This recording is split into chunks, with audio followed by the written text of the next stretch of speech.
Ate Mary Grace, ikwento mo ang init ng ulo mo. Hindi ko naman po alam yung nangyari. Kung hindi pa sinabi sa akin ni Christine, hindi ko pa po alam na nasaktan na pala yung anak ko ni Rowena. Paanong sinaktan ng anak mo? Kasi po, yung anak po ni Christine at saka yung anak ko po, naglalaro po ng basketball. Mga ilang taon to? 14 po. Mga binatilyo. Yes po. And then, ano nangyari? Nanggugulo po yung anak ni Rowena.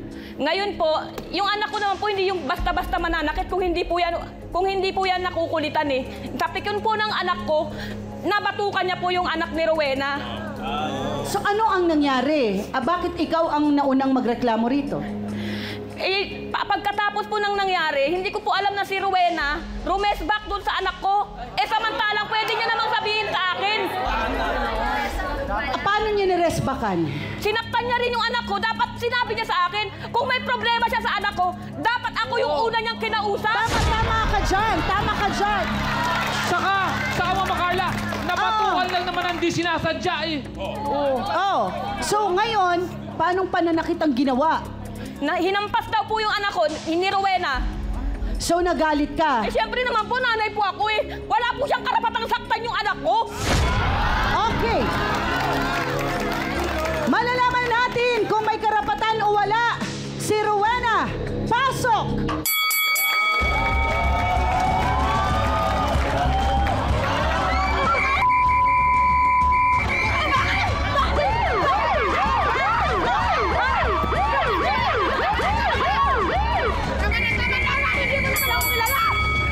Relax lang ate. Parang hindi mo ako kilala! Di ba kilala mo naman ako? Kalma na. Teka lang ha, kalma muna. Kalma lang. Okay, naramdam natin ang paghihimagsik ng isang ina. Diretsahang tanong, anong eksakto ang nakita mong away ng mga bata? Si Lorna po pumunta sa bahay, naglalaba ako ba? Sabi niya, magsibansag po sa akin, Nine, yung anak mo, binadukan ng anak ni Mary Grace. Ngayon po ako, napasugod po ako kasi 9 years old po yung anak ko, ma'am. 9 years old. Makulit po talaga. Tapos po, pinuntahan ko yung anak niya. Tinanong ko, bakit binatukan mo? Sinagot-sagot ako ng pabastos. Natural po, bilang matanda. Bata ang sumagot sa'yo, matatapik mo po sa braso. Sabi ko sa kanya, kulang ka sa disiplina ng magulang mo. Ako, anak ko. Ano yan? Ano nang pangaral yan? Sabi ko sa kanya, dapat sinumbong mo na lang sa akin na, ate, yung anak mo nanggugulo sa basketball namin. Dapat ginano mo na hindi, binatukan mo lang dahil napikong ka, hindi mo nasaway. Sabi ko sa kanya. Okay, paano mo naman nasakta ng isang 14 years old? Tinapi ko lang po sa braso, ma'am. Kasi nga po, grabe pa siya kung makapanagot sa akin. Pagkatapos mong tinapik, anong sinabi sa'yo? Ano po, sabi niya, wag daw po ako mangialam, nanay mo daw. Natural nanay ako eh. Batukan mo ba naman 9 years old? Paulit-ulit mong sinaktan anak ko, halos Paulit-ulit bang sinaktan? Ulit. Samantalang po, ang sabi ng anak ko, sa sobrang piko niya, ginan niya na lang daw po sa ganito. Okay. Oh, okay lang ba yung ganon? Hindi. Isang batok? O bakit? Tama rin ba? Tama ba? Tama ba? Kasi nga, kulang sa anak ko! Anak mo! Pangaralan mo! Anak mo! Pangaralan mo! Sinabi mo nga! Yung ikaw yung Bigyan mo na disiplina! Wala akong disiplina!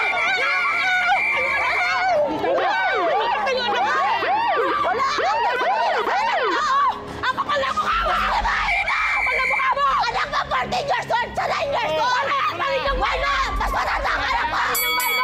Ngayon! 9 years old! Patulan ng 14 years old! Anong kaso? Ha? Kapal na mukha mo! Mas makapal na mukha mo! Wala ka sa disiplina ng anak mo! Pangaralan mo yung anak mo! Okay, teka lang ha, teka lang. Awat muna, pakibigyan muna ng tubig ang ating mga bisita. Pangaralan mo! Dapat sinabi mo sa akin! Hindi yung ikaw manalaktan ako! Bastos ang anak mo! Bastos ang anak mo! Bastos! Ano ka muna? Paano ka sasabihan? Nasaan ka ba? Okay, parehong may tama, parehong may mali. Okay? Rowena, kinausap mo ba yung anak mo? Opo, ma'am. Na bakit ka nangulit doon? Sabi ko sa kanya, bakit kinulit mo? Mama, gusto ko lang naman mag-agaw-aga ng bola. Kaso po, lumapit sa akin yung anak niya, bigla po akong ginanon. Siyempre, 9 years old po yun, ma'am. Kung makikita niyo po yung anak ko, hindi po yun makulit. Siya naman ang kaibigan ni Grace na nagsasabing mahilig talagang manggulo ang anak ni Rowena. Christine, pasok!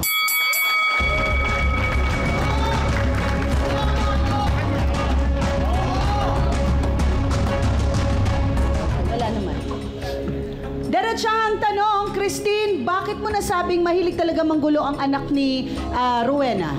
Naglalaro po yung anak ko tsaka anak niya ng basketball po. Bigla po dumating po yung anak niya na nangulit po sa mga anak na po namin ng bola. Ikaw ay nandun? Opo, ako So, po yung saksi nandun ka? po. Okay. Kasi binabandayan ko po yung anak ko kasi minsan binubuli po ng ibang kabataan. Ilang taon yung anak mo? 14 din po. Okay, sige. Ayun nga po, bigla pong napiko na po yung anak po niya kasi nung una po, hindi po pinapansin nung anak ko tsaka anak niya, yung anak niya sa pangungulit. Nung bandang huli po, napiko na po yung anak nito, kaya nabatukan na po yung bata. Okay, ito ay 9 years old. Gaano ka kulit para mapikon ka? Kasi 9 years old lang naman ito. Nangaagaw po kasi siya ng bola eh. Hindi mo po siya kasali sa laro. Naglalaro yung dalawang 14 years old, kabinatilyohan po. Biglang papasok po yung anak niya para mangulit, aagawin yung bola. Sino po naman po na yun? Okay. I think hindi nyo naturuan yung mga anak nyong makipaglaro din sa mas younger boys. Kasi kung naglalaro lang, sorry Ate Christine, dapat hinihingi ko lang yung pangunawa mo sa sinasabi ko. Ate Christine and Mary Grace, no?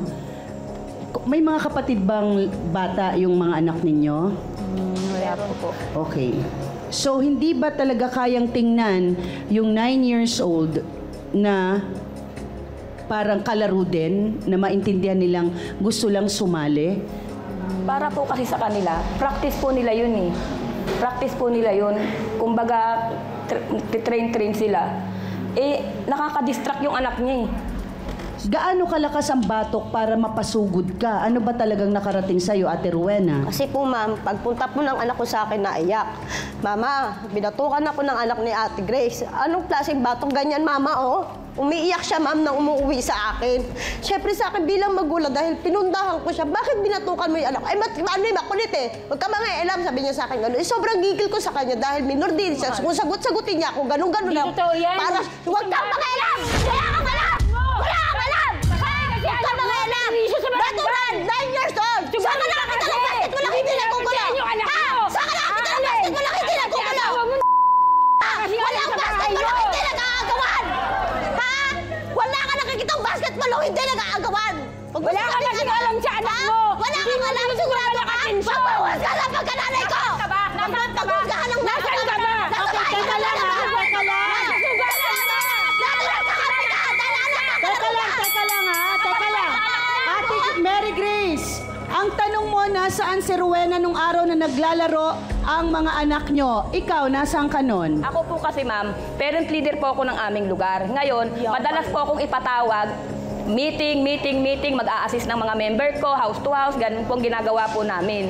Kung wala naman po akong mga meetings na ganyan, rumaraket po ako. Lahat po ng klase ng racket, pinapatulan ko. Parent leader? Yes po. Bakit ang anak mo ay nananakit ng bata? Ma'am, ganito po yan, ma'am. Napikon siya. Sa totoo lang po, ma'am, ang anak ko, ma'am, kahit nakapikit ako, kilala ko. Kaya hindi ako naniniwala. Sa sinasabi mo, anak mo sa akin? hindi ako naniniwala. Ano? Bastos yung anak mo! Wala disiplina! Dahil sa'yo? Dahil sa'yo? Kasi napating mo! Alam ko, ginagawa ko. sa akin! Kung meron ba ito ang anak mo? Ha? Alam ko, Okay. ginagawa ko. Raw ang saksi kung paano sinaktan ng anak ni Grace ang anak ni Rowena. Lorna, pasok. Bahay anak niya, salbahe! Salbahe! Lasing ka pa, oh! Tingnan mo, lasing ka pa, oh! Paano mo makikita? Lasing ka pa, oh! Lasing ka pa, oh! Lasing ka pa, oh! Lasing ka pa, oh! Lasing ka pa, oh, di ba? Kita ko! Lasing ka pa! Salbahe! Sinungaling, wala kang ibang alam! Alam sa'yo ay anak mo! Ilasaway ko po yung anak niya na huwag batukan yung anak ni Weng. Nandun ba siya, Christine? Wala po. Nung panahon po na sinungaling. lasing po siya. Sinungaling, Hanggang ngayon sinungaling. nga po, lasing Sa pa harap rin ng yan, bahay no? ko, court. Araw-araw po, Sinungaling ka. umiinom na. Sa ang harap ng bahay mo ay court. Ang layo mo sa Araw-araw umiinom bahay ka. ko, court yan. Hanggang ngayon nga, lasing ka po. Sinungaling, sinungaling. Court yun! Lagi ako nanonood. Lagi ako nanonood. Okay, time out lang. Sinungaling, Time out lang. sinungaling. Sige na, magpaliwanagan niyo muna sa atin. Ate Lorna, Okay, magpaliwanag Lorna, lang. sinaway mo ba ang anak ni Grace katulad Opo, ng sinasabi sinaway ko mo? po.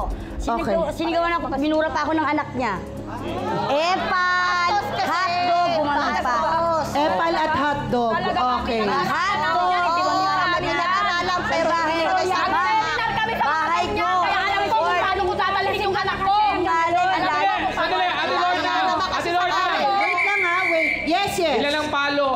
nakita niyo ba kung ilang beses na batukan? 3 po. Ay, hindi! Isang ano lang ginawa dyan! Hindi!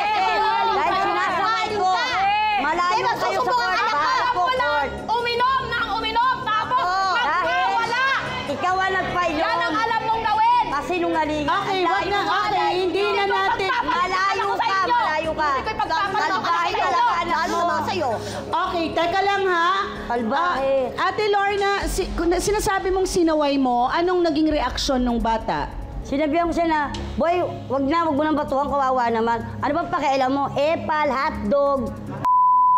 Ang nako. Kaya hindi ganun ka ang anak niya, Salbahe. hindi ganun. Ma'am, salbahe talaga. Okay, wala namang aamin dahil talaga tayo medyo galit na galit tayo sa sitwasyon, ano? So, pero makikita kasi natin sa mga bata kung paano tayong magulang. 'Di ba? Pagka violente tayo sa bahay at talagang maingay tayo at talagang makikita kung makulit tayong mga bata. At ang basketball po, ang training dapat dyan ay pasensya kasi sports yan eh. So, hindi natin naiintindihan ba't may napipikon kung nagtitraining tayo ng basketball. At ang 9 years old, bakit nandoon sa court nang walang kasama? Very young. Ano kasi po yun, ma'am? Open po yung court na yun, ma'am. Pag may nagtitraining, pwede po pumasok ang mga bata kasi nga po... Pwede maglaro-laro. Opo, pwede Okay. po basketball din po. Okay, mag-ingat tayo ng ating mga pananalita dito no sa TV at saka mga pag-uugaling pinapakita. Lalo na kung may mga katungkulan tayo sa ating mga barangay. Dahil malamang pag-uwi natin at napanood tayo, hindi na tayo pagkakatiwalaan. Ha? Ingat po tayo. Mag-ingat po tayo. Huminga tayo ng malalim at magpakita tayo ng pagkatao talaga.